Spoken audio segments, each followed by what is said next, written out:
Alright, I've been waiting a while to make this video, and I'm finally going to do it because people are getting out of control when talking about this topic. So ever since we've been introduced to Katakuri, a lot of people have seemed to be under this impression that the Big Mom Pirates could wipe the floor with the Whitebeard Pirates and Marineford. I really just don't get where all this is coming from. I mean, it's stupid enough to believe that any single pirate group could take on all of Marineford.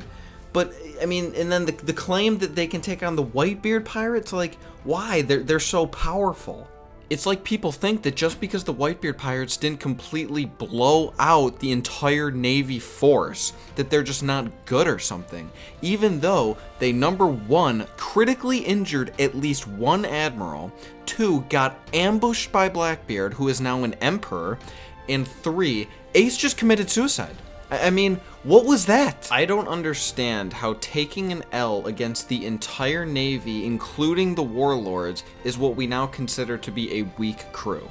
And yes, I understand that people don't actually think that they're just weak, but the fact that they think that other emperors are just so much better, it doesn't make any sense at all. So with the current debate between the Big Mom Pirates and the Whitebeard Pirates power levels, let me try and explain why I think that maybe one is not necessarily more powerful than the other, but they're actually pretty equal. First though, let me say that I am going to be taking into account the power levels of everyone in their crew except for themselves, because if I didn't, then Whitebeard's crew would easily annihilate Big Mom. What I mean by that is that if we added those two to the comparison, then Whitebeard's contribution would be so much higher than Big Mom's that his crew would easily win the debate, no question, it wouldn't even be close.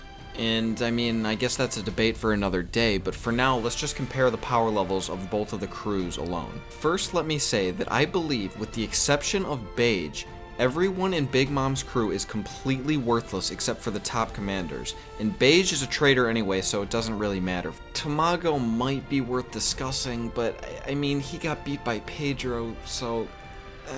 I don't even think we really need to discuss Peckham's. He got gunned down by Beige. It's like he doesn't even have hockey or something.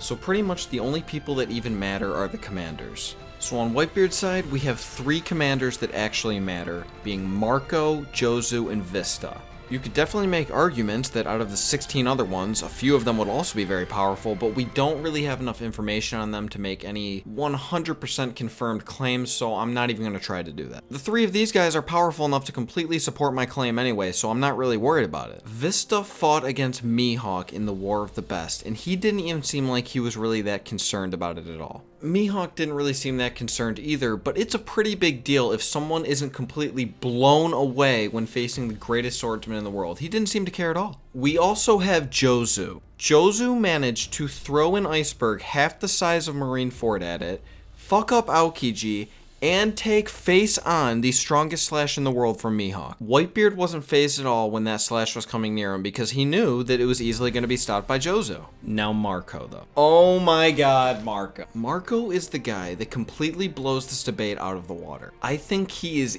easily within the top 10 in the world, and definitely none of the Big Mom commanders are near that. In the War of the Best, he fought not one, not two, but all three admirals. He embarrassed Kizaru, he embarrassed Aokiji, and when he fought Akainu at the very end of the war, I mean, he did pretty good. He completely stopped them. It was, I mean, hello? No one but Marco, who is not an emperor, can take on all three admirals and not die. Not even close to dying. So tell me, what does Big Mom's crew have going for them that makes them so much better? We have Smoothie, who we know almost nothing about, but I mean, she's probably the worst of the three of them. Katakuri's pretty strong, I guess, but I mean, the two things that are supposed to make him so powerful, his extreme observation hockey and his Logia fruit, both seem to not be nearly as powerful as expected.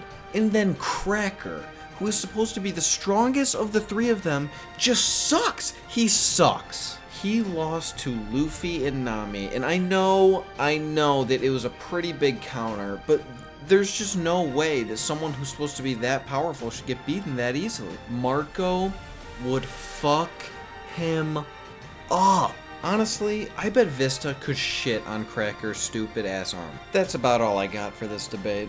I hope I'm not being a complete moron and just missing really important parts or something, but I just don't see it. The admirals are strong enough that Dofi would not fight them 1v1. So for someone to be able to just take on all three of them, I mean, fuck. What is that? What does that say about him? Thank you very much for watching. Please comment. Please like. Please subscribe. Seriously, comment. If I could get like 5 comments on one video, I would be so happy. I would probably make an entire video just saying how excited I am. No, but seriously, I'll probably be uploading another video on Wednesday. Thank you very much for watching, and have a good one.